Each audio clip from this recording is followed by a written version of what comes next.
Investors, fans, thank you for tuning into this message by Sevilla Football Club. Today, we have decided that we want to make offers to some players out on the market to have them join our team. But in order to do that, we need to finance these transactions somehow. So, I'd like to introduce you to our finance team right here. Please introduce yourself. And Natalia Behrend, nice to meet you. Natalia Chavarria, nice to meet you. Alvaro Gamberle, nice to meet you. Bond 1 trades at clean price of $105. The periodic coupon payment is 1.87 quarterly. Then we draw the cash flow diagram and we take all those coupon payments plus $100 maturity, making them all equal to one present value at the bond's issue date. We purchase the bond at 2/3 of one period after the issue date of the bond, so we move the cash flows from time 0 to present value at time 2/3, which makes the dirty price equal to $106.5. Bond 2 trades at $93 clean price. The periodic coupon payment is 2.75 due to being semi-annually.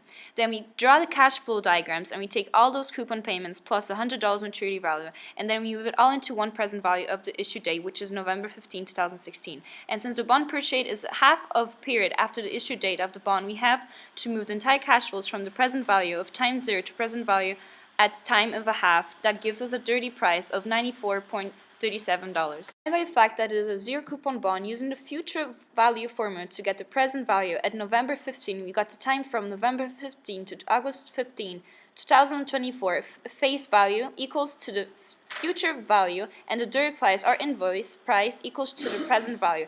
After we plug in this data and get the YTM, that in this case equals to the IRR.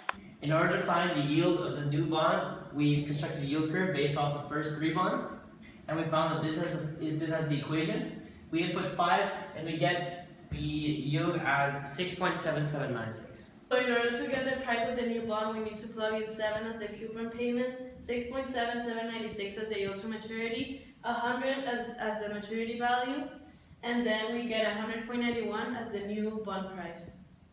So in order to get the amount of bonds we're issuing, we need to divide the proceeds by the face value. In this case, our proceeds is 40 million and our face value is our new bond price multiplied by 1,000, and we get 397.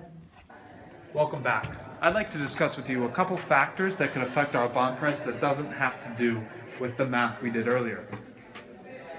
A couple things that could happen is if our team goes on a losing streak, or if a player gets injured, or if, God forbid, our manager were to step down, then the price of our bond would drop.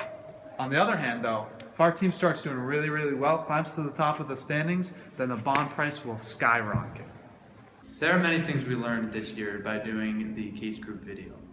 And we learned how to use Excel to find rate and yield. How to move cash flow forwards less than one period. We learned how to draw and analyze a yield curve. We learned how to work in a team and people we recently met. How to condense future cash flows and take them to a future value. Most importantly, we learned how to apply what we learned in the classroom in the real world.